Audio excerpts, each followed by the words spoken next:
कहानी का आगाज टेत्सुओ नामी एक शख्स से होता है जो अपने ऑफिस में काम करता है और मिस्टीरियस नॉवेल्स को बहुत शौक से पढ़ता है। उसकी जिंदगी, उसकी नौकरी और अपनी बेटी रिका के गिर्द ही घूमती है जो कॉलेज जाती है और एक अलहदा अपार्टमेंट में रहती है। एक दिन टेत्सुओ को बहुत हैरानी होती है जब रिका अपना मास्क हटा के उसे अपना चेहरा दिखाती है जो नीलों से भरा हुआ था। रिका बताती है कि ये जख्म गिरने की वजह से आए हैं, लेकिन टेत्सुओ जो कि पहले ही मिस्टीरियस नॉवेल्स का शौकीन था, शक में पड़ जाता है कि उसकी बेटी उससे झूठ बोल रही है। रिका से वो पूछता है कि वो कितनी बार गिरी है और दिल ही दिल में सोचता है कि कहीं रिका का बॉयफ्रेंड ही तो नहीं उसे मार रहा। लेकिन टेत्सुओ के बार बार सवाल करने पर रिका नाराज हो जाती है और चली जाती है। इससे टेत्सुओ को गिल्ट महसूस होता है कि शायद उसने फजूल में ही वहम पाल लिया और अब उसने अपनी बेटी को भी नाराज कर दिया। अपनी बेटी के अपार्टमेंट जाने का फैसला करता है क्योंकि वो एक बाप होने के नाते ये जानना चाहता था कि रिका सेफ है या नहीं। इधर एक लड़का जिसका नाम नोबोटो था अपार्टमेंट से निकलता है और अपने दोस्तों से बात करता है। उसके बाल ब्लॉन्ड थे। वो बहुत लापरवाही से कहता है कि उसने अपनी गर्लफ्रेंड को मारा है क्योंकि वो उसे कुछ खास पसंद नहीं करता। उसके दोस्त उससे उसकी गर्लफ्रेंड का नाम पूछते हैं। तब टेत्सुओ को ये सुन के हैरत का झटका लगता है जब वो अपनी गर्लफ्रेंड का नाम रिका बताता है। ये सुनकर टेत्सुओ को यकीन हो जाता है कि रिका झूठ बोल रही थी और दरअसल नोबोटो ने ही उसे मारा था। वो नोबोटो का पीछा करने की कोशिश करता है, लेकिन नोबोटो का एक साथी उसे रोक लेता है क्योंकि उसे टेत्सुओ पे शक हो गया था। उसे एक गली में ले जाके मारता है और उसके कपड़े भी उतरवाता है। उसकी वीडियो बनाता है और उसके आईडी कार्ड की तस्वीर भी खींचता है ताकि टेत्सुओ उनके खिलाफ कुछ भी ना बोल सके। टेत्सुओ को अंदाजा हो गया था कि नोबोटो एक खतरनाक क्रिमिनल ग्रुप याकुजा का मेंबर है। उसी रात टेत्सुओ एक इंटरनेट कैफे जाता है और अपनी बीवी कैसन को बताता है कि वो हॉस्पिटल में है क्योंकि उसका एक छोटा सा एक्सीडेंट हो गया था। उसे तसल्ली देता है और कहता है कि सब ठीक है। वो रिका के बारे में भी अपनी बीवी को बताता है कि वो भी ठीक है, लेकिन दिल ही दिल में वो ये सोच रहा था कि वो अपनी बीवी को सारी हकीकत बता दे या नहीं, लेकिन उसकी हिम्मत नहीं पड़ रही थी। अगले दिन टेत्सुओ अपनी बेटी के अपार्टमेंट में दोबारा जाता है। रास्ते में वो म्यूजिक सुनने लगता है जो उसकी बेटी ने 18 साल की उम्र में उसे एक कैसेट में रिकॉर्ड करके दिया था। रिका ने तब कहा था कि शायद वो ये सॉन्ग दोबारा कभी भी ना गाए, इसीलिए वो सॉन्ग टेत्सुओ का फेवरेट था। अब टेत्सुओ अपार्टमेंट में एंटर होता है क्योंकि उसके पास एक एक्स्ट्रा चाबी थी। अंदर सब कुछ नॉर्मल था, लेकिन फिर वो वाइन के 2 ग्लास, 2 टूथब्रश और सिगरेट का पैकेट देखता है, जिससे उसे पता चलता है कि जरूर कोई उसकी बेटी के साथ इस अपार्टमेंट को शेयर करता है। अचानक तभी कोई दरवाजा खोलने की कोशिश करता है और टेत्सुओ फौरन से छुप जाता है। अंदर आने वाला नोबोटो था। नोबोटो फोन पर अपने सबऑर्डिनेट कोबो से बात कर रहा था। वो बताता है कि वो रिका से जल्द ही पैसे बटोर लेगा और फिर उसे छोड़ देगा। ये उसका पुराना तरीका है। वो ऐसे ही लड़कियों को प्यार के झांसे में फंसाकर उनसे पैसे निकालता है। अब उसका नया निशाना रिका होगी क्योंकि रिका की माँ ने उसे बताया था कि उसके दादा दादी ने उसके लिए बहुत सारा पैसा छोड़ा है। कोबो नोबोटो को बताता है कि कोई उसका पीछा कर रहा था। दरअसल उसका इशारा टेत्सुओ की तरफ था। ये सुन के नोबोटो गुस्से में आ जाता है क्योंकि उसे लगता है कि रिका ने अपने बाप को सभी कुछ बता दिया है। टेत्सुओ जो अलमारी में छुपा हुआ होता है सब कुछ सुन लेता है, मगर तभी टेत्सुओ का फोन गिर जाता है और उस आवाज से नोबोटो को शक होता है कि अलमारी में कोई है। ये देखकर टेत्सुओ फौरन रिका के फोन पर कॉल करता है जो इत्तेफाक से वहीं रखा था। नोबोटो फोन उठाता है और टेत्सुओ को धमकी देता है, लेकिन टेत्सुओ खामोश था। उसका मकसद सिर्फ नोबोटो का ध्यान अलमारी पर से हटाना था। नोबोटो को देखकर टेत्सुओ समझ गया था कि वो उसे हरा नहीं सकता, इसलिए उसे एक आइडिया आता है। वो रिका के मोबाइल पे मैसेज करता है कि अलमारी में नोबोटो के लिए सरप्राइज है। जब नोबोटो अलमारी खोलने आता है तो टेत्सुओ मौके का फायदा उठाकर उस पे हमला कर देता है और उन दोनों की फाइट के दौरान नोबोटो मारा जाता है। दरअसल नोबोटो आम शख्स नहीं था, वो टोक्यो के याकुजा बॉस माटोरी का बेटा था। इधर नोबोटो के सबऑर्डिनेट्स क्यूची और कोबो नीचे गाड़ी में इंतजार कर रहे थे, लेकिन नोबोटो वापस नहीं आता। कोबो को शक होता है। वो क्यूची से कहता है कि वो अंदर जाकर नोबोटो को देखे। तभी केसिन भी अपनी बेटी के अपार्टमेंट पहुंचती है और अपने शौहर टेत्सुओ को एक लाश के साथ देख के हैरान रह जाती है। टेत्सुओ सब कुछ उसे बताता है कि ये रिका का बॉयफ्रेंड था जो हमारी बेटी को नुकसान पहुंचाना चाहता था। केसिन पूछती है कि क्या ये तुमने अपने डिफेंस में किया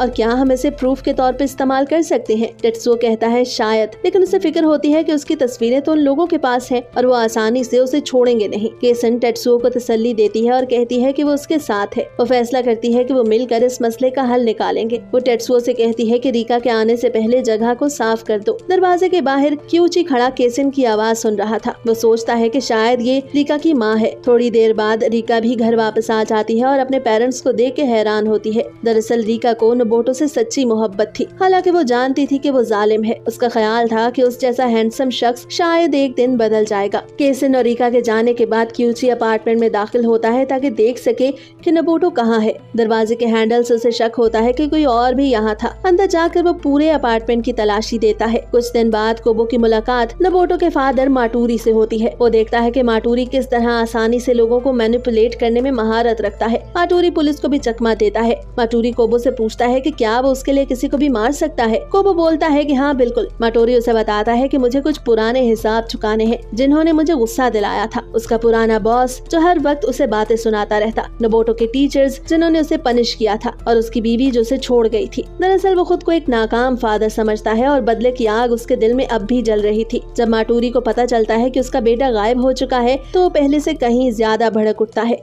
नोबुटो उसका इकलौता बेटा था और वो शख्स को माफ नहीं करने वाला था जिसने उसको नुकसान पहुंचाया था। इसलिए वो कोबो से बोलता है कि जो कोई भी नोबुटो के गायब होने के पीछे है उसे हर हाल में ढूंढो। दूसरी तरफ क्यूची दोबारा रीका के अपार्टमेंट जाता है और देखता है कि वहाँ अब भी कोई मौजूद है। हैरत की बात ये थी कि वो शख्स टेत्सुओ था जो चालाकी से खुद को सुजुकी नामी सफाई वाले के रूप में बदल चुका था। क्यूची ने खुद को रीका का दोस्त बताया और कहा कि उसके पास अपार्टमेंट की एक एक्स्ट्रा चाबी है और वो अपने दोस्त का गुम हुआ फोन तलाश करने आया है। वो नोबुटो को कॉल करने लगता है इस उम्मीद पर कि शायद वो फोन उठा ले, लेकिन ऐसा नहीं होता। कोबो अब नोबुटो के गायब होने पे उलझता जा रहा था। वो क्यूची को ऑर्डर करता है कि हर हाल में रीका पर नजर रखो और अगर नोबुटो जल्द ही वापस ना आए तो हमें रीका को किडनैप करके उससे इन्वेस्टिगेट करना होगा। इधर टेत्सुओ ने नोबुटो का फोन मुकम्मल तौर पे तबाह कर दिया था ताकि कोई भी उससे कांटेक्ट ना कर सके। टेत्सुओ खुद को हिम्मत देने लगता है कि डरने की कोई बात नहीं, ये सब उसी ने तो शुरू किया था, इसलिए इसका एंड भी वही करेगा। कुछ ही देर बाद कैसिन अपार्टमेंट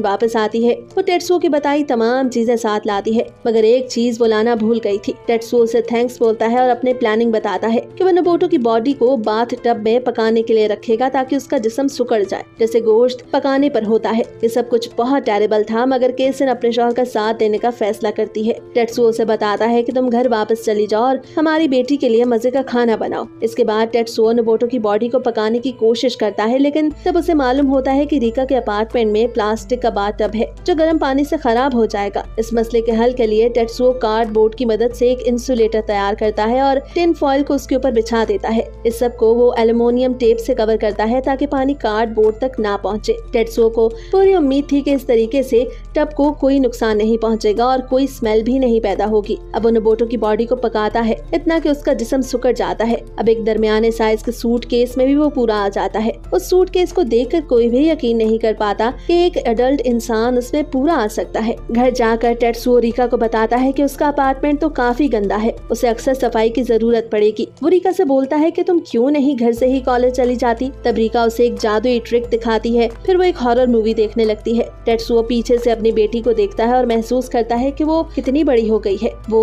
दुआ करता है कि उन तीनों की जिंदगी ऐसे ही पुरसुकून रहे और कोई भी उनमें से गायब ना हो। अगले दिन कैसिन टेत्सुओ को बताती है कि उनके घर के करीब एक स्ट्रेंज गाड़ी खड़ी है। टेत्सुओ को शक होता है कि नोबुटो के साथ ही उस पर नजर रखे हुए हैं। वो गाड़ी रात से वहीं थी। टेत्सुओ बिल्कुल नॉर्मल बिहेव करता है, सूटकेस को गाड़ी की डिग्गी में रखता है और कैसिन से बोलता है कि अगर वो गाड़ी उसका पीछा करे तो कैसिन उसे मैसेज कर दे। मगर जैसे ही टेत्सुओ गाड़ी चलाने लगता है उसे महसूस होता है कि उसका पीछा तो कोई भी नहीं कर रहा। रास्ते में वो एक शॉप पे रुकता है ताकि कुछ जरूरी सामान खरीद सके, मगर इस सब के दौरान उसे सिर्फ एक बात का डर था कि सूटकेस के पास कोई पहुंच ना जाए। अचानक एक याकुजा मेंबर उसका पीछा शुरू कर देता है। खुशकिस्मती से टेत्सुओ को पहले ही इस बात का एहसास हो जाता है। याकुजा मेंबर क्यूची को इन्फॉर्म करता है। तब वो सभी वहाँ पहुंचकर सूटकेस को चेक करते हैं तो उन्हें पता चलता है कि उसमें तो सिर्फ कपड़े हैं, जिसे टेत्सुओ किसी बिजनेस ट्रिप पे जा रहा हो। लेकिन क्यूची को अब भी टेत्सुओ पे शक था। वो अपने आदमियों से बोलता है कि तुम लोग टेत्सुओ पे नजर रखना। जब टेत्सुओ शॉपिंग करके वापस आता है तो उसे शदीद परेशानी होती है क्योंकि उसका सूटकेस खुला हुआ था। उसने सूटकेस के अंदर एक कपड़ा निशाने के तौर पे रखा था जो कि अब अपनी जगह पे नहीं था। इसका मतलब था कि कोई तो वहाँ आया था। घर वापस जाकर टेत्सुओ सोचता है कि हो सकता है कि सूटकेस में कोई डिवाइस लगाई गई हो, इसलिए वो डिसाइड करता है कि वो नोबुटो की लाश को घर के अंदर ही कहीं ठिकाने लगाएगा। वो कोई केमिकल लाया था जिससे मुख्तलिफ किस्म के माइक्रोब्स मौजूद थे। वो उस केमिकल को मिट्टी में मिक्स करता है ताकि ये सड़ने का अमल शुरू कर सके। टेत्सुओ बताता है कि अगर 10 ग्राम केमिकल 1 किलो इंसानी गोश्त पर डाला जाए तो लाश एक दिन में काफी हद तक गल जाएगी। ये सुनकर कैसिन टेत्सुओ की रिसर्च पे हैरान होती है। तभी अचानक वहाँ रीका आ जाती है जो अपने पेरेंट्स को देखती है तो उसे लगता है कि शायद उसके पेरेंट्स सब्जियां उगाने की तैयारी कर रहे हैं। वो भी अपने पेरेंट्स का साथ देना चाहती थी, लेकिन पहले वो नाश्ता करने के लिए चली जाती है। ये देखकर टेत्सुओ और कैसिन को सुख का सांस आता है। घर के बाहर क्यूची और उसके साथी अब भी मौजूद थे। वो देखते हैं कि रीका और उसके पेरेंट्स अपने गार्डन में मौजूद हैं। तभी क्यूची वहाँ सिंगू नामी अपने साथी को भेजता है। सिंगू एक हाउसिंग सर्वे वाला बन के आता है और बोलता है कि वो 10,000 येन वाले सर्वे के लिए आया है। जब सिंगू उनसे बात करता है तो क्यूची चुपके से घर के पिछले दरवाजे से अंदर घुस जाता है और कोशिश करता है कि नोबुटो के बारे में उसे कोई सुराग मिल सके। अब सिंगू अपनी बात मुकम्मल करके वापस चला जाता है। टेत्सुओ और कैसिन को उस पर शक हो जाता है कि वो एक स्पाई था। टेत्सुओ को याद आता है कि घर खाली है, लेकिन पौधे और बाकी सभी चीजें अपनी जगह पे मौजूद थी। हैरानगी की बात ये थी कि क्यूची अलमारी के पीछे छुपा हुआ था और सोच रहा था कि टेत्सुओ और कैसिन इस कमरे में इतनी जल्दी क्यों आए और पौधों के बारे में क्यों बात करने लगे। अगले दिन कैसिन सफाई करते हुए देखती है कि मेज अपनी जगह से हिला हुआ है और एक स्ट्रेंज सा पावर आउटलेट भी मौजूद है। जब उसे खोलते हैं तो उन्हें पता चलता है कि उसमें तो एक हियरिंग डिवाइस लगी है ताकि कोई उनकी बातें सुन सके। टेत्सुओ को यकीन था कि घर में और भी डिवाइसेस लगी होंगी। अब रात को टेत्सुओ कैसिन एक प्लान बनाते हैं। वो ऐसे बात करते हैं जैसे टेत्सुओ को कुछ भी नहीं मालूम। नोबुटो के गायब होने के बारे में कैसिन बोलती है कि उसे भी कुछ नहीं पता, मगर रीका तो बहुत परेशान है। कैसिन कहती है कि शायद वो तो किसी स्टॉकर से निपट रहा होगा, क्योंकि उसने रीका के पीछे किसी स्ट्रेंज आदमी को देखा था। हालांकि हकीकत में ऐसा कोई आदमी नहीं था। ये सब टेत्सुओ की बनाई हुई कहानी थी ताकि वो उन लोगों को यकीन दिला सके कि वो नोबुटो के बारे में कुछ भी नहीं जानते।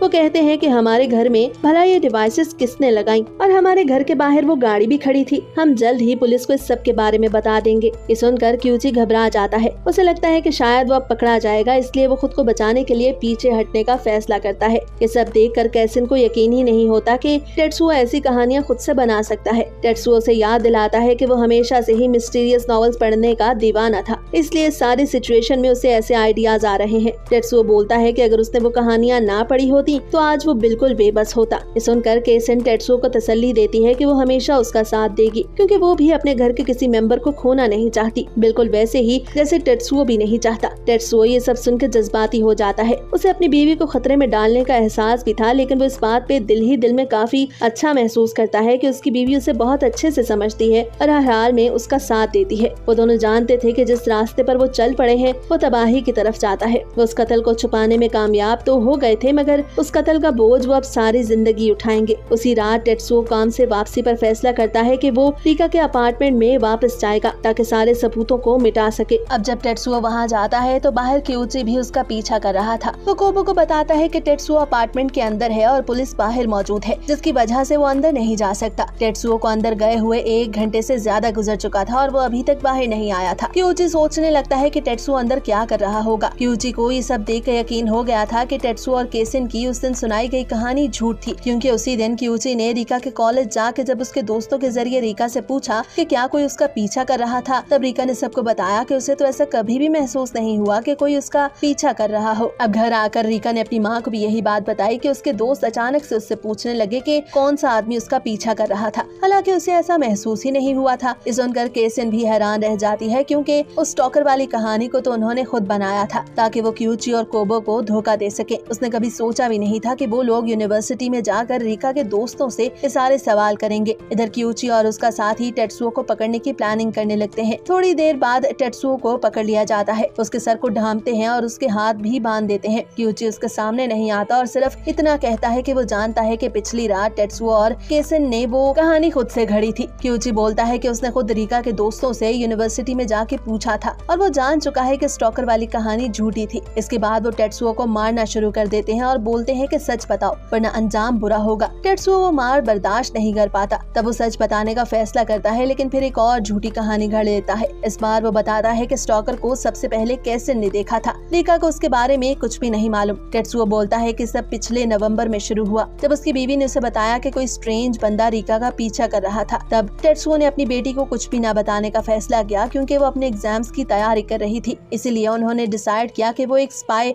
सुजुकी को हायर करेंगे ताकि वो सच को जान सके। ये सुनकर क्यूची को याद आता है कि वो सुजुकी से रीका के अपार्टमेंट में पहले ही मिल चुका है। तभी क्यूची को माटोरी की कॉल आती है। माटोरी ने कोबो से सुना था कि उसके बेटे को अब क्यूची ढूंढेगा। माटोरी बोलता है कि वो अपने काम पर सही से फोकस नहीं कर पा रहा, क्योंकि नोबुटो उसका एक ही बेटा था। अगर वो ना मिला तो माटोरी जिंदगी जीने की ख्वाहिश ही खो देगा। क्यूची घबरा जाता है। उसे एहसास होता है कि अगर नोबुटो ना मिला तो उनका सारा गैंग तबाह हो सकता है। वो माटोरी को यकीन दिलाता है कि वो अपनी पूरी ताकत लगा देगा नबोटो को ढूंढने में। दूसरी तरफ रिका भी नबोटो को याद कर रही थी क्योंकि वो काफी दिनों से उससे मिली नहीं थी। इधर टेत्सुओ को एक ऊंची जगह पे ले जाया जाता है। उसे ऐसा लगता है कि शायद जमीन हिल रही है या शायद वो किसी बिल्डिंग की छत पे है, लेकिन असल में ऐसा ही था। उसे एहसास होता है कि अगर उसने कोई गलती की तो उसे धिक्का दे दिया जाएगा। क्यूची एक बार उससे फिर से सवाल पूछता है कि नबोटो कहाँ है। टेत्सुओ कुछ भी नहीं बोलता, जिस पर उसे धिक्का दे के नीचे गिराया जाता है। लेकिन तब उसे पता चलता है कि उसे तो एक रस्सी के साथ बांधा गया था। अब दोबारा से उसे मारा जाता है और पूछा जाता है कि जब नबोटो रिका के अपार्टमेंट में एंटर हुआ तो फिर क्या हुआ। टेत्सुओ बार बार कहता है कि उसे कुछ नहीं मालूम, बस सुजुकी ने रिका के अपार्टमेंट से मैसेज भेजा था कि नबोटो अचानक नाराज होकर चला गया। असल में टेत्सुओ ने एक और कहानी घड़ ली थी।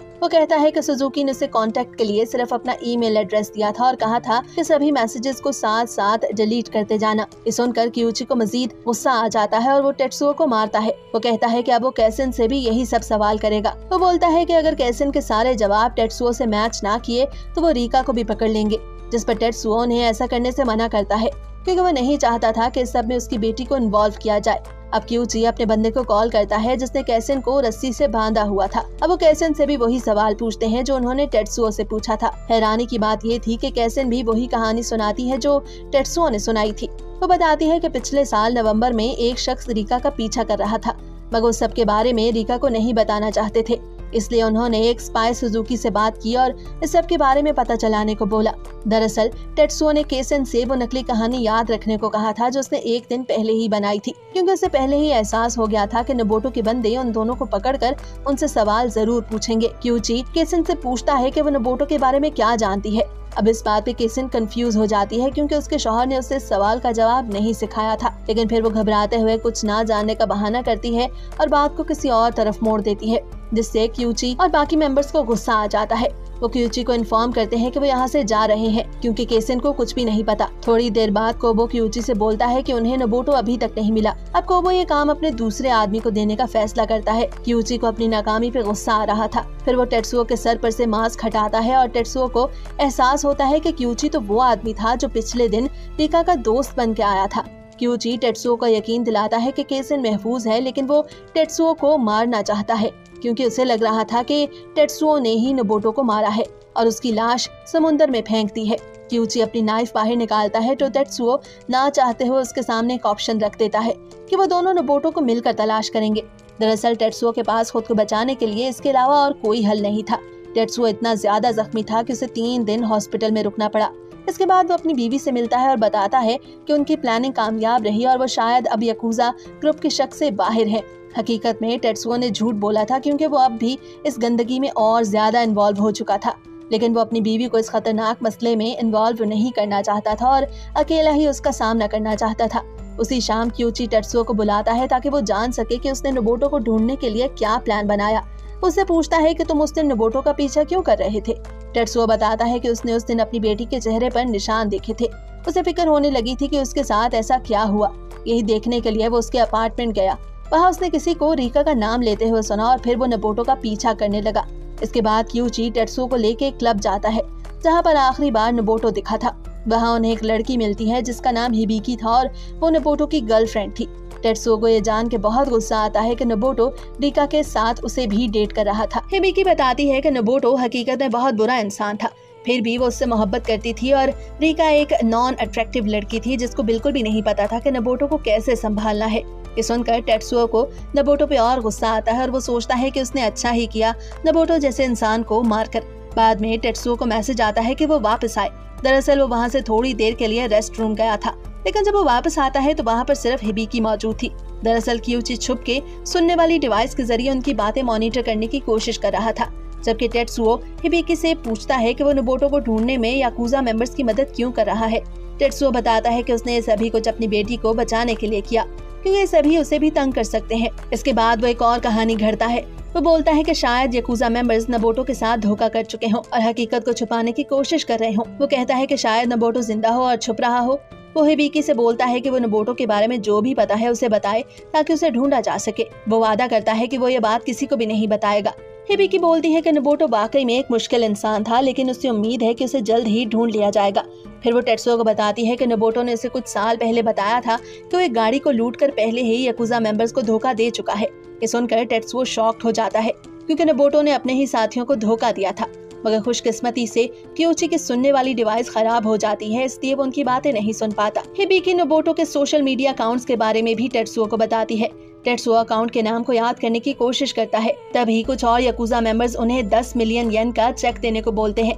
दरअसल ये एक ट्रैप था ताकि उनसे पैसे निकाले जा सके। टेत्सुओ समझ जाता है कि याकुजा मेंबर्स खुद ही एक दूसरे के दुश्मन हैं और क्यूची के पास तो इतने पैसे नहीं थे, इसलिए बार का ऑनर उन्हें काम करने को बोलता है। वो दोनों एक जगह पे भेजे जाते हैं जहाँ एक याकुजा ग्रुप से पैसे लेने थे। दरअसल उन्हें अकाई 10 नामी ग्रुप से पैसे चुराने थे। क्यूची को पहले ये काम पसंद नहीं आता, लेकिन जब उसे इशारा मिलता है तो वो तेजी से पैसे चुरा लेता है। मगर तभी उनकी गाड़ी पे फायरिंग की जाती है, जिससे गाड़ी को आग लग जाती है और क्यूची जख्मी हो जाता है। टेत्सुओ से गाड़ी से निकालकर महफूज जगह पे ले जाता है। तभी कोबो और उसके मेंबर्स वहां आ जाते हैं और दोनों ग्रुप्स अब एक दूसरे के सामने थे। अब एक दूसरे ग्रुप ने उन पे हमला करने की कोशिश की, लेकिन कोबो उनको रोक लेता है और फौरन क्यूची की बॉडी से गोली निकालता है और क्यूची पे गुस्सा करने लगता है क्योंकि वो टेत्सुओ के साथ था। उन सभी को इस बात का खतरा था कि अभी होने वाली फाइट को टेत्सुओ देख चुका है, इसलिए उसका मुंह बंद करने के लिए उसकी एक वीडियो बनाई जाती है जिसमें वहाँ होने वाले कत्ल का इल्जाम वो टेत्सुओ पे लगा देते हैं, ताकि टेत्सुओ उस इंसिडेंट के बारे में किसी को भी ना बताए और साथ ही वो इस इल्जाम को केसन के अमीर पेरेंट्स से पैसा निकलवाने के लिए भी इस्तेमाल करने वाले थे। सुबह होते ही टेत्सुओ घर वापस आता है। केसन उसकी यह हालत देख के बहुत परेशान हो जाती है। वो बोलती है कि तुम्हारे दिल में जो भी छुपा है मुझे बताओ। टेत्सुओ अपनी फैमिली को इसमें इन्वॉल्व नहीं करना चाहता था, लेकिन थोड़ी देर झिझकने के बाद आखिरकार वो सभी कुछ केसन को बता देता है। केसन कहती है कि वो एक फैमिली है और वो उसकी मदद करेगी। टेत्सुओ से अपनी प्लानिंग के बारे में बताता है। वो कहता है कि हमें नोबुटो के जिंदा होने का फेक प्रूफ बनाना होगा। इसके लिए उसे एक शख्स की जरूरत होगी जो नोबुटो जैसा दिखता हो। इसके बाद केसन अपनी और टेत्सुओ के कॉलेज के दिनों की बात करने लगती है, जब वो एक थिएटर क्लब में काम करते थे और उनका दोस्त टबाटा हमेशा एक्टर बनने का ख्वाब देखता था। अब केसन रीका के अपार्टमेंट में उसके बाथरूम को साफ कर रही थी ताकि कत्ल के सारे सबूतों को मिटा सके। इसके बाद वो टबाटा से मिलती है और उसे अपना प्लान बताती है। टबाटा इस बात पे मान जाता है। वो बताती है कि तुम्हें बस एक ब्लॉन्ड विग पहननी होगी और एक खास एंगल से तुम्हारी वीडियो बनाई जाएगी जिसमें तुम्हारा फेस बिल्कुल भी नजर नहीं आएगा। इधर टेत्सुओ नोबुटो की सोशल मीडिया अकाउंट्स को हैक करने की कोशिश करता है, मगर वो ऐसा नहीं कर पा रहा था क्योंकि उसे पासवर्ड नहीं पता था। तभी हिबिकी टेत्सुओ की मदद करती है और उसे नोबुटो का फोन देती है जो वो उसके घर पे छोड़ आया था। टेत्सुओ ईमेल चेक करता है, मगर अभी भी उसे एक और सिक्योरिटी पासवर्ड की जरूरत थी जो नोबुटो के पेट का नाम था, लेकिन अनफॉर्चुनेटली ना ही हिबिकी को और ना ही रीका को उसके पेट का नाम पता था। इसके बाद हमें वो क्लब दिखाया जाता है जहां नोबुटो अक्सर जाया करता था। वो मटोरी से मिलता है, मगर खुशकिस्मती से वो दोनों एक दूसरे को नहीं पहचानते थे। मटोरी टेत्सुओ से बोलता है कि मैं एक बच्चे को खोने का दुख झेल चुका हूँ, अगर तुम्हें भी ये दुख झेलना पड़े तो तुम क्या करोगे। इसके बाद मटोरी उसे अपना नाम बताता है और वहाँ से चला जाता है। वहाँ पर मौजूद एक शख्स से टेत्सुओ नोबुटो की तस्वीर दिखा के उसके बारे में पूछता है, तो वो शख्स बताता है कि नोबुटो अक्सर यहाँ आया करता था और तुम्हारे साथ बैठा हुआ शख्स जो अभी अभी गया वो नोबुटो का फादर ही था। ये देखकर टेत्सुओ को एहसास होता है कि उसने जो भी किया वो गलत था, क्योंकि नोबुटो की अपनी एक जिंदगी थी जिसमें उसकी गर्लफ्रेंड और एक केयर करने वाला बाप था। इसके बाद वो वापस घर आता है। केसन उसे बताती है कि उसने टबाटा के साथ मिलकर एक वीडियो बना ली है। टेत्सुओ केसन को नोबुटो के फादर से मिलने के बारे में बताता है। ईमेल अकाउंट का सिक्योरिटी पासवर्ड उसे हर हाल में ढूंढना था। टेत्सुओ को याद आता है कि मटोरी ने नोबुटो के बचपन का नाम कैप बोला था, जो शायद उसके पेट का नाम भी हो सकता है, और वो पासवर्ड भी, मगर सिर्फ कैप इस्तेमाल नहीं हो सकता था। कैसन बोलती है कि कैप शायद एक निकनेम हो सकता है और उसका मुकम्मल नाम कुछ और होगा। वो मुख्तलिफ नामों के साथ कैप लगाकर पासवर्ड डालने की कोशिश करते हैं, यहाँ तक कि आखिर में कैप्टन एंटर करने पर सिक्योरिटी पासवर्ड खुल जाता है। अगले दिन कोबो को हिबिकी एक वीडियो भेजती है जिसमें नोबुटो से मिलता जुलता एक बंदा नजर आ रहा था। हैरत की बात यह थी कि नोबुटो के पर्सनल अकाउंट से वीडियो पर कमेंट्स भी किए गए थे। क्यूची ये खबर सुनकर हैरान हो जाता है। दूसरी तरफ मटोरी को भी यकीन हो गया था कि उसका बेटा जिंदा है, लेकिन कोबो को अभी ये सब कंफर्म करना था, इसलिए वो क्यूची से बोलता है कि फौरी तौर पर टकाटा से मिलो। क्यूची टेत्सुओ के साथ टकाडा और उसकी टीम से मिलता है ताकि उस वीडियो के बारे में उन्हें इंफॉर्मेशन दे सके। एक्सपर्ट्स उन्हें बताते हैं कि ये वीडियो कल शाम 5 बजे के करीब रिकॉर्ड की गई। कोबो बताता है कि हिबिकी वो पहली बंदी थी जिसने ये वीडियो पहली बार देखी, इसलिए क्यूची टेत्सुओ से हिबिकी के बारे में बात करता है और पूछता है कि उस दिन तुम्हारी उससे क्या बात हुई। टेत्सुओ बताता है कि उसने नोबुटो के बारे में ज्यादा बात नहीं की क्योंकि उसका फोकस उसकी बेटी पर था। ये सब जानने के बाद याकुजा ग्रुप अब हिबिकी से डायरेक्ट इन्वेस्टिगेट करने के बारे में सोचता है। इधर हिबिकी को नोबुटो के अकाउंट से एक ईमेल मिलता है। हिबिकी को नहीं पता था कि टेत्सुओ ने नोबुतो का ईमेल हैक कर लिया है। उस ईमेल में नोबुतो ने कहा था कि उसके ग्रुप के साथ कुछ मसले चल रहे हैं, इसलिए वो इस वक्त छुपा हुआ है और वो हिबिकी से नहीं मिल सकता। इस मैसेज को पढ़ के हिबिकी की आंखों में खुशी के आंसू आ जाते हैं, क्योंकि उसे यकीन था कि नोबुतो वाकई जिंदा है। दूसरी तरफ टेत्सुओ खुद को बहुत बुरा महसूस करता है, क्योंकि उसने हिबिकी को इस तरह इस्तेमाल किया, लेकिन उसके पास और दूसरा कोई रास्ता ही नहीं था। और वहां बैठे लोगों के दरमियान जो भी बात हो रही थी, केसिन अपने घर पर वो सभी बातें सुन रही थी, क्योंकि टेत्सुओ की हैट में खुफिया माइक्रोफोन लगा हुआ था। टेत्सुओ ने केसिन को बताया कि अगर उनका प्लान ए नाकाम हो जाता है तो हम प्लान बी पर काम करेंगे, जिसमें उनका मकसद क्यूची को फंसाना था। जल्द ही टेत्सुओ को खबर मिलती है कि वो वीडियो फेक थी, क्योंकि उस वीडियो में चलने वाले बंदे का स्टाइल नोबुतो से काफी मुख्तलिफ है। अब वो इस बात पे उलझ जाते हैं कि ये वीडियो किसने बनाई और क्यों। इसके बाद क्यूची टेत्सुओ को उसके घर बुलाता है और कहता है कि वो अपनी फैमिली को वहां से कहीं दूर भेज दे। क्यूची जब टेत्सुओ के खाली घर पहुंचता है तो वो इधर उधर क्लूज को ढूंढना शुरू कर देता है। उसे यकीन था कि टेत्सुओ असल मास्टरमाइंड है, और उसे पहली बार तब शक हुआ जब उसने टेत्सुओ के कमरे में मिट्टी के वो पॉट देखे थे। क्यूची समझ जाता है कि टेत्सुओ ने उस बर्तन में कुछ छुपाया होगा ताकि उसका सीक्रेट महफूज रहे। क्यूची टेत्सुओ से बोलता है कि इन पॉट्स को बाहर ले जाकर मिट्टी को निकालो। अब ये सुनकर तो टेत्सुओ के पसीने छूट जाते हैं, लेकिन वो जब ऐसा करता है तो खुशकिस्मती से मिट्टी और माइक्रो एक्सीलेटर की मदद से नोबुतो की बॉडी गायब हो गई थी। मगर टेत्सुओ देखता है कि नोबुतो के कुछ बाल अभी भी मौजूद हैं, क्योंकि वो गल नहीं पाए थे। अब ये देखकर टेत्सुओ पैनिक होने लगता है। वो सोचता है कि वो किचन में मौजूद नाइफ की मदद से क्यूची का काम भी तमाम कर दे। अभी वो ये सोच ही रहा था कि तभी कैसिन आ जाती है, और वो ऐसा नहीं कर पाता, क्योंकि क्यूची का ध्यान नोबुतो के बालों पर से हट गया था। कैसिन उसके लिए कॉफी बनाती है।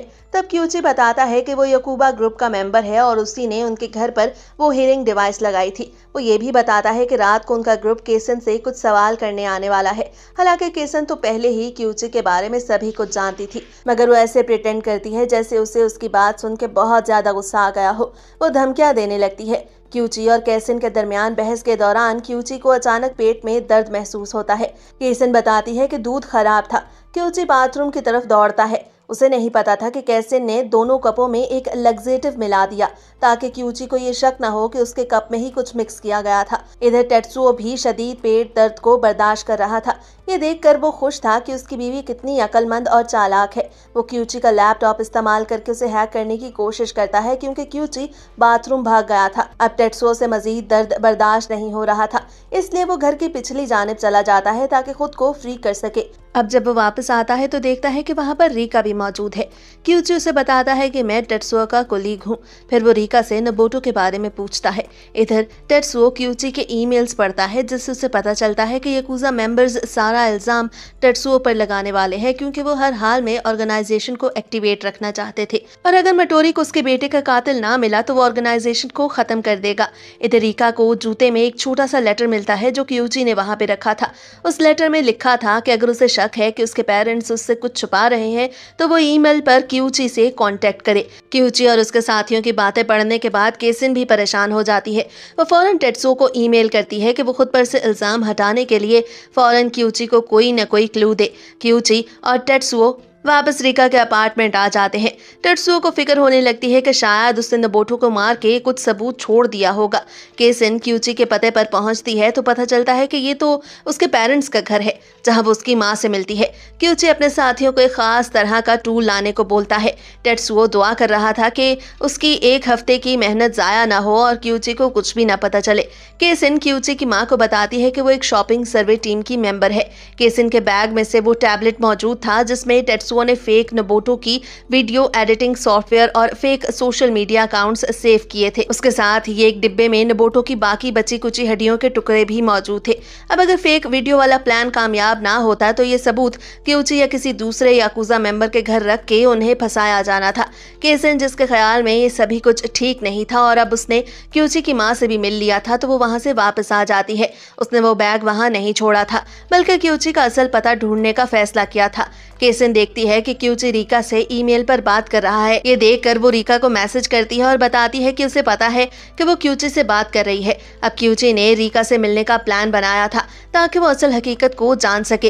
वो टेत्सुओ को हैंडकफ्स लगाता है और वहां से चला जाता है। टेत्सुओ केसिन का मैसेज पढ़ता है जिसमें वो बताती है कि क्यूची रीका से मिलने जा रहा है और अगर वो दोनों एक रेस्टोरेंट में मिले तो ये ज्यादा बेहतर होगा। टेत्सुओ केसिन से कहता है कि फौरन रीका के अपार्टमेंट में आ जाओ और अपने साथ सबूत भी लाओ। साथ ही वो उसे एक जीपीएस डिवाइस खरीदने को बोलता है। बाद में टेत्सुओ साबुन की मदद से अपने हैंडकफ्स को खोलने की कोशिश करता है और जैसे ही उसकी बीवी जीपीएस लेके पहुंचती है, टेत्सुओ को जीपीएस एक लिफाफे में बंद कर देता है। टेत्सुओ क्यूची की हैक की हुई ईमेल से उसके साथी को पैगाम भेजता है कि उसने जो भी चीज मंगवाई है वो रीका के मेल बॉक्स में रख दो और दूसरा लिफाफा ले जाकर मेरे अपार्टमेंट में पहुंचा दो। तो उस लिफाफे में ही जीपीएस डिवाइस मौजूद थी जो टेत्सुओ को क्यूची का असल पता मालूम करने में मदद करेगी। अब क्यूची का साथी ऐसा ही करता है तो टेत्सुओ उसका असल ऑर्डर चेक करता है। उसे पता चलता है कि क्यूची ने एक ALS फ्लैश लाइट मंगवाई थी। टेत्सुओ और केसिन फौरी फैसला करते हैं कि वो रीका को क्यूची से नहीं मिलने देंगे। केसिन टेत्सुओ को उसके साथ आने से मना करती है क्योंकि इस तरह तो क्यूची को उस पर शक हो जाएगा। अपने साथ सबूतों वाला बैग लेकर जीपीएस सिग्नल की मदद से क्यूची के अपार्टमेंट में टेत्सुओ पहुंच जाता है। अब उसने वक्त के साथ दौड़ लगाई थी ताकि क्यूची जल्द ही वापस ना आ जाए। टेत्सुओ जैसे ही अपार्टमेंट में पहुंचता है उसे अंदाजा होता है कि क्यूची कपड़े बदलने के लिए वापस आया है। दूसरी तरफ केसिन ने रीका को शॉपिंग करने के बहाने अपने साथ ले जाने का फैसला किया और उसे घर वापस चलने को कहा। हालांकि रीका की ख्वाहिश थी कि वो क्यूची से मिले। टेत्सुओ ने क्यूची का कमरा तो ढूंढ लिया था मगर अंदर एंटर होना आसान ना था, इसलिए वो ऊपर वाले फ्लोर से एंटर होने का प्लान बनाता है। मगर अफसोसनाक बात तो ये थी कि ऊपर वाले फ्लोर का दरवाजा भी बंद था और वक्त खत्म होता जा रहा था। अब टेत्सुओ के लिए ये सब कुछ ज्यादा ही मुश्किल हो गया था, लेकिन वो अपनी फैमिली को हर हाल में बचाना चाहता था। वो डिसाइड करता है कि वो रीका के अपार्टमेंट में वापस जाएगा ताकि क्यूची से पहले ही वो वहां पहुंच सके। खुशकिस्मती से वो वक्त पे वहां वापस आ जाता है जिससे क्यूची को उसके प्लान के बारे में कुछ भी पता नहीं चलता। दूसरी तरफ वो रीका से नहीं मिल पाया था, इसलिए वो भी गुस्से में था। फिर उसने जो फ्लैश लाइट मंगवाई थी वो उसे इस्तेमाल करता है क्योंकि उसे शक था कि नोबुटो शायद इसी कमरे में कत्ल हुआ है। उस लाइट की मदद से खून या उंगलियों के निशान ढूंढना आसान हो जाता था, लेकिन उसे कुछ भी नजर नहीं आता। ये सब देख के टेत्सुओ बहुत ज्यादा घबरा जाता है। क्यूची अपने असिस्टेंट को फोन करता है और बोलता है कि क्या तुम सही लाइट लाए थे। असिस्टेंट बताता है कि ये एक महंगा और असली फ्लैश लाइट था और उसने ईमेल में कही गई बात के मुताबिक क्यूची के अपार्टमेंट में लिफाफा पहुंचा दिया था। अब क्यूची को ये जान के हैरत होती है क्योंकि उसने तो ऐसा बिल्कुल भी नहीं कहा था। तब उसे शक होता है कि किसी ने उसके लैपटॉप को इस्तेमाल किया। क्यूची अपने लैपटॉप को रिस्टार्ट करता है, लेकिन वो टेत्सुओ पर इल्जाम नहीं लगा सकता था क्योंकि टेत्सुओ तो हैंडकफ था। अब इस बात का फायदा उठा के टेत्सुओ एक और कहानी घड़ता है और क्यूची को बोलता है कि तुम टकाटा पे क्यों नजर नहीं रखते। वो बोलता है कि शायद टकाटा ने ये मैसेज भेजा हो ताकि वो तुम्हें नोबुटो के कत्ल के तौर पर फ्रेम कर सके और खुद को बचा सके। क्यूची पूछता है कि टकाटा के भेजे गए लिफाफे में क्या था। अगर टेत्सुओ का शक सही था तो लिफाफा वाकई में उसके खिलाफ इस्तेमाल हो सकता है। क्यूची को टेत्सुओ सलाह देता है कि तुम्हें अपने अपार्टमेंट में जाके तलाशी लेनी चाहिए ताकि पता चल सके कि टकाटा ने क्या भेजा है। अब हमें असल कहानी पता चलती है कि टेत्सुओ ने उस ALS फ्लैश लाइट को एक आम फ्लैश लाइट से बदल दिया था। खुशकिस्मती से क्यूची फ्लैश लाइट के फर्क को समझ ही नहीं सका और टेत्सुओ ने उस पर टकाटा के बारे में कहानी बनाकर उसका ध्यान ही दूसरी तरफ कर दिया। क्यूची अपने अपार्टमेंट में वापस आता है। उसे सब कुछ नॉर्मल लगता है। उसके कमरे को देखते हुए टेत्सुओ उसके खूबसूरत किचन वेयर की तारीफ करता है। क्यूची बताता है कि वो जल्द ही एक रेस्टोरेंट खोलना चाहता है। क्यूची उसे अपने कमरे में रखे अलमारी के बारे में भी बताता है कि इसमें उसने पैसे रखे हुए हैं क्योंकि अगर पुलिस ने उनकी ऑर्गेनाइजेशन को बंद कर दिया तो उसके बैंक अकाउंट को फ्रीज कर दिया जाएगा। क्यूची टेत्सुओ से बोलता है कि तुम दूसरी तरफ मुड़ जाओ ताकि मैं अपनी अलमारी को चेक कर सकूं। मगर फिर भी टेत्सुओ ने टेढ़ी नजरों से क्यूची की अलमारी को अच्छे से देख लिया था ताकि क्यूची पे इल्जाम लगा के वो मजीद सबूत इकट्ठे कर सके।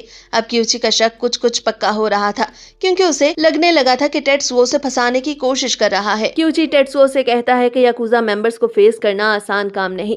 फिर क्यूची टेत्सुओ से अपने बचपन की कहानी शेयर करता है कि जब वो बच्चा था तो उसके फादर को याकुजा मेंबर्स ने मार दिया था। लेकिन फिर उन्होंने मैनिपुलेट करके उस इंसिडेंट को ऐसा रंग दिया कि पुलिस को ये लगने लगा कि उसके फादर ने सुसाइड की है। इससे क्यूची को ये समझ आया कि कमजोर को कभी भी इंसाफ नहीं मिलता, इसलिए उसने ऑर्गेनाइजेशन ज्वाइन करने का फैसला किया ताकि ताकतवर बन सके। कुछ वक्त के बाद टेत्सुओ और क्यूची टकाडा से मिलते हैं। क्यूची बताता है कि उसे अभी तक कोई सुराग नहीं मिला। टकाडा कहता है कि वो वीडियो भी फेक थी और उसमें एक सॉफ्टवेयर को इस्तेमाल किया गया था, जिसकी वजह से उसे ट्रेस करना मुश्किल है। ऐसा लग रहा था कि कातिल ने नबोटो की लाश को ठिकाने लगाने के लिए उनका फोकस उस वीडियो पे करवा दिया। वो सभी सिगरेट पी रहे थे। टेत्सुओ सिगरेट के धुएं को बर्दाश्त नहीं कर पाता और बाथरूम जाने की परमिशन मांगता है। तभी केसन टेत्सुओ के कहे के मुताबिक प्लान बी पे अमल करना शुरू कर देती है। टकाडा को एक ईमेल मिलती है। वो टेत्सुओ से बोलता है कि तुम क्यूची के बारे में सब कुछ मेरे साथ शेयर करो, क्योंकि उसी ईमेल के जरिए हम नबोटो के कातिल तक पहुंच सकते हैं। टकाडा बताता है कि 1 साल और कुछ माह पहले एक आर्म्ड गाड़ी की चोरी की कोशिश की गई थी, जिसमें क्यूची और नबोटो दोनों शामिल थे। मगर जब ये नाकाम हुए तो दूसरी ऑर्गेनाइजेशन ने उनसे वो आर्म्ड कार छीन ली और अब वो ऑर्गेनाइजेशन याकुजा को चिढ़ा रही है। ये कहकर के वो नाकाम हो गए। टकाडा अपनी एसोसिएट्स को नबोटो के बारे में पता करने के लिए भेज देता है। इसके बाद उन सभी को नबोटो के कमरे में से एक बड़ी रकम का बैग मिलता है। ये देखकर टकाडा क्यूची को अरेस्ट करने का ऑर्डर करता है, क्योंकि उसके कमरे से भी बहुत बड़ी रकम मिली थी। क्यूची हैरान हो जाता है कि आखिर ऐसा कैसे हो गया। साथ ही वो पार्सल भी वहां मौजूद था जो केसन क्यूची की मां के घर रखने गई थी, मगर जब उन नोटों के सीरियल नंबर्स चेक किए गए तो वो नबोटो के बैंक अकाउंट से मैच नहीं करते थे। अब ये सब देख के क्यूची को बहुत गुस्सा आता है और वो इस सब का सारा इल्जाम टकाडा पे लगाता है कि उसी ने इस बैग को उसकी सेफ में रखा होगा। क्यूची टेत्सुओ से बोलता है कि तुम ही सबको बताओ, मैंने तुम्हारे सामने ही अपनी सेफ को खोला था। जिस पर टेत्सुओ बोलता है कि मैं उस बैग के बारे में कुछ नहीं जानता, क्योंकि सेफ को खोलने के बाद तुमने मुझे दूसरी तरफ मुड़ने को कहा था। अब नबोटो का पर्सनल डॉक्टर जब नबोटो की हड्डियों को स्कैन करता है तो उसे पता चलता है कि ये तो वाकई में नबोटो की ही हड्डियां हैं। उन्हें उस बैग से एक टैबलेट भी मिलता है जिसमें नबोटो की एक फेक वीडियो थी। कोबो को यकीन नहीं आ रहा था कि क्यूची ने नबोटो को मारा है। अब उन सभी को समझ नहीं आ रही थी कि वो मोटोरी को क्या बताएंगे, क्योंकि उनकी अपनी ऑर्गेनाइजेशन के बंदे ने ही उसके बेटे को मार दिया।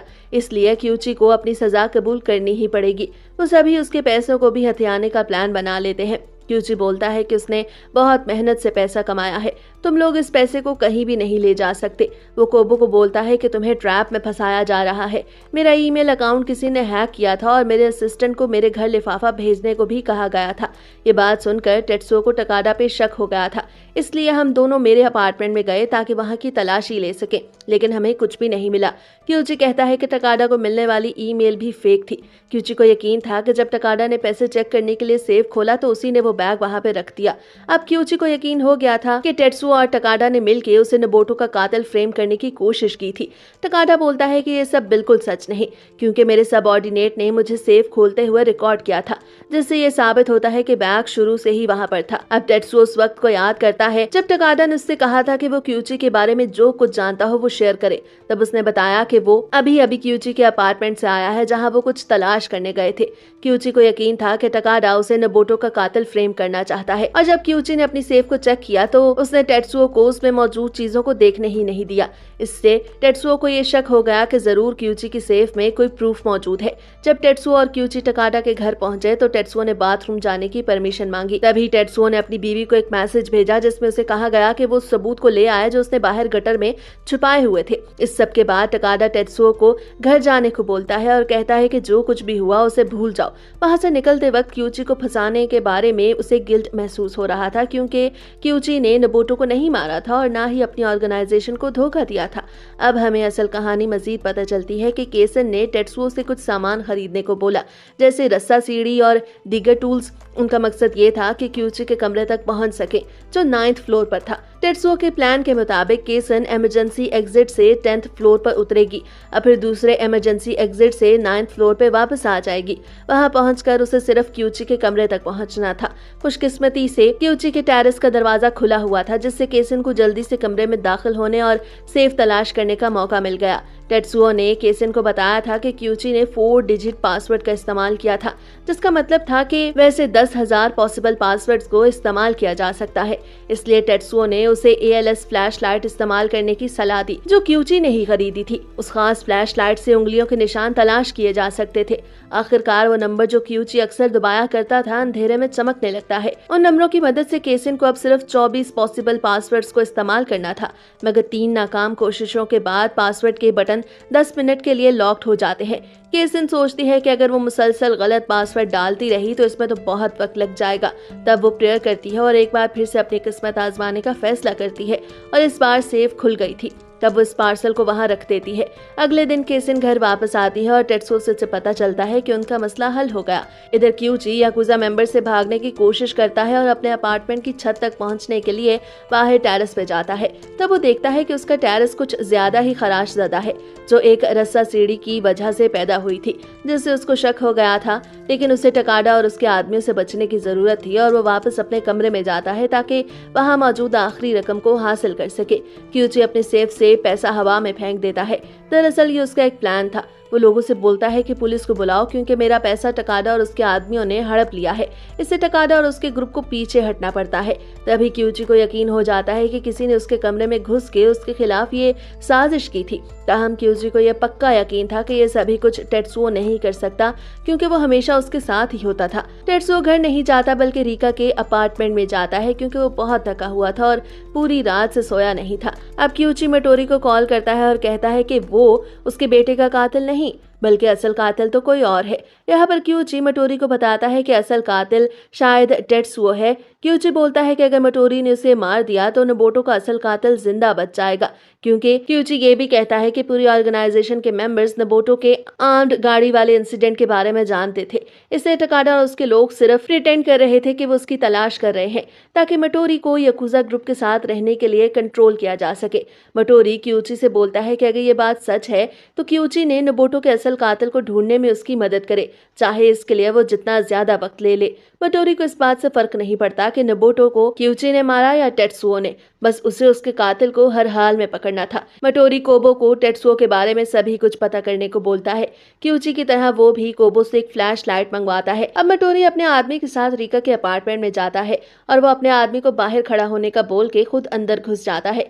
टेट्सुओ जो वहां पहले ही छुप के बैठा था मटोरी को देख के हैरान रह जाता है और इससे भी ज्यादा परेशान कुन बात ये थी कि मटोरी के हाथ में वही फ्लैश लाइट थी जिससे टेट्सुओ का भांडा फूट जाता। अब मटोरी जब बाथरूम में जाता है तो वो देखता है कि वहां पर कोई निशान या बाल नहीं थे, लेकिन फ्लैश लाइट से जमीन पर खून के दाग नजर आ जाते हैं जो इस बात की निशानी थी कि नोबुटो को इसी जगह पे कत्ल किया गया। ये देखकर मटोरी रोने लगता है कि उसका बेटा वाकई में मर गया। फिर वो फ्लैश लाइट को अलमारी की तरफ मोड़ के देखता है, वहां भी उसे खून के कई दाग नजर आते हैं। टेट्सुओ समझ गया था कि अब उसके पास कोई ऑप्शन नहीं, इसलिए वो मटोरी को बताता है कि इस सब का जिम्मेदार वो है। वो नहीं चाहता था कि ये सभी कुछ इस तरह खत्म हो, लेकिन अब वो अपने आप को मजीद नहीं बचा सकता था और अब वो अपनी फैमिली को भी खतरे में नहीं डालना चाहता था। तभी रीका और केसिन टेट्सुओ का इंतजार कर रहे थे ताकि वो साथ में खाना खा सके। मटोरी टेट्सुओ से बोलता है कि वो अपने हाथों को सर के पीछे कर ले और वार्न करता है कि अगर उसने कोई चालाकी करने की कोशिश की तो अपनी जान खो देगा। वो टेट्सुओ से बोलता है कि मैं तुम्हें पुलिस के हवाले बिल्कुल नहीं करूंगा, बल्कि खुद ही सजा दूंगा और तुम्हारी फैमिली को भी जिंदा नहीं छोड़ूंगा। मटोरी से टेट्सुओ रिक्वेस्ट करता है कि इस सब में उसकी फैमिली को इन्वॉल्व ना किया जाए। वो कहता है कि उन्हें कुछ भी नहीं पता, लेकिन मटोरी को अपने बेटे की मौत का बहुत ज्यादा दुख था क्योंकि टेट्सुओ ने उससे उसका अकेला बेटा छीन लिया था। मटोरी टेट्सुओ और उसकी फैमिली को एक खौफनाक मौत देना चाहता था।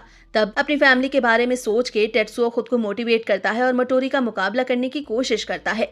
हैरत की बात यह थी कि मटोरी के पास गन नहीं थी बल्कि उसके पास मिर्चों वाला स्प्रे था। अब जैसे ही टेट्सुओ उसकी तरफ बढ़ता है तो मटोरी उसकी आंखों में उस स्प्रे को फेंक देता है जिससे उसकी आंखें जलने लगती हैं। मगर टेट्सुओ हिम्मत नहीं हारता और किसी तरह मटोरी को धक्का देकर पीछे कर देता है। इधर कोबो मटोरी को कॉल कर रहा था क्योंकि उसके बॉस को अंदर गए हुए काफी देर गुजर चुकी थी, मगर इससे पहले कि मटोरी उसकी कॉल का जवाब देता टेट्सुओ किसी तरह उसका मोबाइल फोन ही तोड़ देता है। अब कोबो मटोरी के सब ऑर्डिनेट से बात करने की कोशिश करता है। तब एक सब ऑर्डिनेट उसे बताता है कि वो नहीं जानता कि इस वक्त अंदर क्या हो रहा है क्योंकि बॉस इस वक्त रीका के अपार्टमेंट में ही मौजूद है। सब ऑर्डिनेट मजीद बताता है कि उनका बॉस उसे गाड़ी में बैठने का बोल कर गया। ये सुनकर कोबो को तसल्ली हो जाती है कि शायद कुछ भी गलत नहीं और सब कुछ ठीक चल रहा है। इधर टेट्सुओ और मटोरी की फाइट और ज्यादा बढ़ गई थी। मटोरी को अपने बेटे की मौत का बहुत ज्यादा दुख था, इसलिए अब वो अपनी नाइफ को इस्तेमाल करने का फैसला करता है।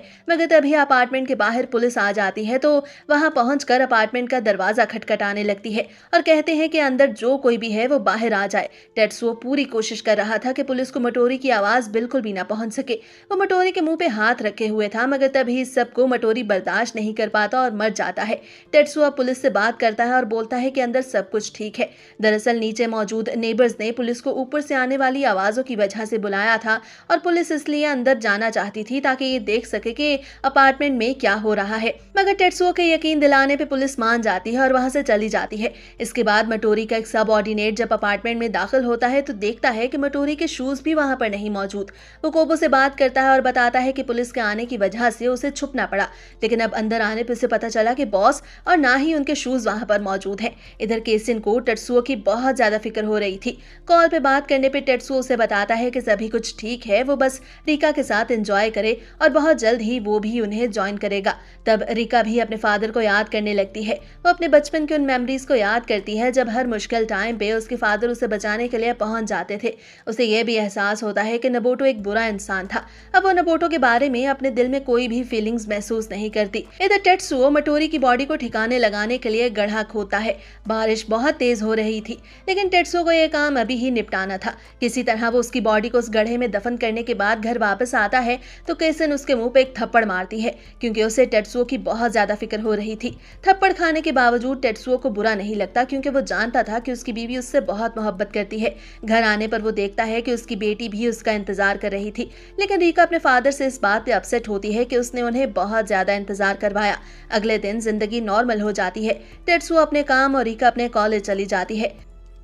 कुछ दिनों बाद न्यूज पर खबर चलती है कि टोक्यो में एक बहुत बड़ा तूफान आने वाला है। ये देखकर टेत्सुओ को मटोरी की कब्र का ख्याल आता है और उसे डर लगने लगता है कि अगर तूफान और लैंडस्लाइडिंग की वजह से मटोरी की बॉडी पुलिस को मिल गई या किसी और को मिल गई तो तब वो खुद को यकीन दिलाता है कि ऐसा बिल्कुल भी नहीं होगा। और इसके साथ ही ये वीडियो खत्म हो जाती है।